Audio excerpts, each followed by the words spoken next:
Hello and welcome to Mimi's Sketchbook. Today my illustration was based on Paul David Tripp's devotional book, New Morning Mercies. And today is July 29th. And this is a pineapple lily or a EUCOMIS.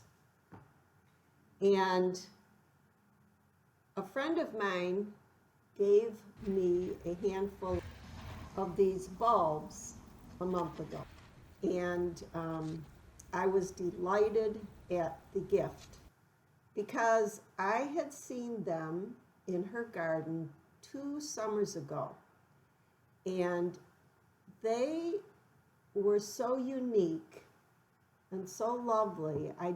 They just stood out among all of her other flowers, and she has amazing blooming, full sun, colorful flowers in her garden.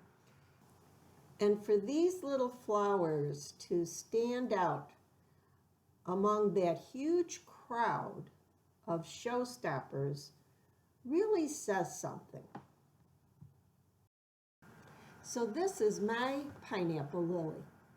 And I think you can tell why it's called the pineapple lily, because the shape of the flower and the little leaves that crown the top of it resemble a pineapple. About a week ago, that stem was much shorter. It's doubled in height, and the blossoms, the majority of the blossoms hadn't opened. The ones on the bottom opened first, and the ones on the top were closed. And I thought the flower was quite breathtaking at that point.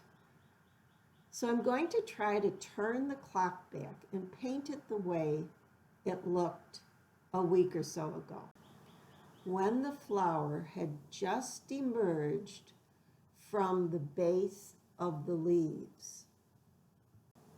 Now don't laugh at me, but it reminded me of a ballerina standing on point, rising up out of a beautiful fountain. And it really was just the perfect example of gracefulness. It's not a large plant. It's only about a foot tall. But even so, that contrast between those beautiful arching leaves, it looks like arching arms, and that tiny figure emerging from the center is so understated, but it really captured my attention.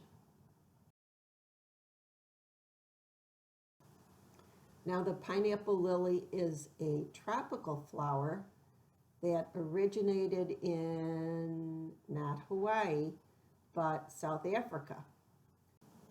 So it could never survive overwintering in my area, because for a plant to exist here, it has to be able to withstand 20 below.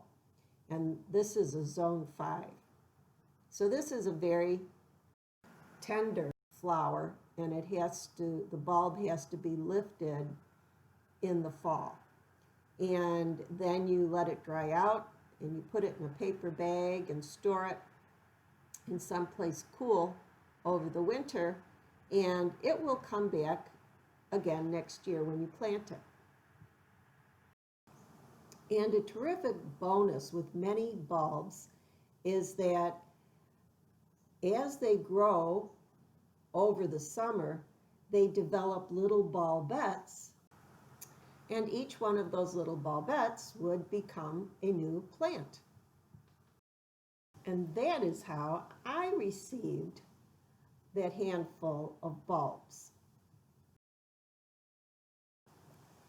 In his devotions today, Paul Tripp says that fish were designed to swim, the sun was designed to shine, and you and I were designed to worship God.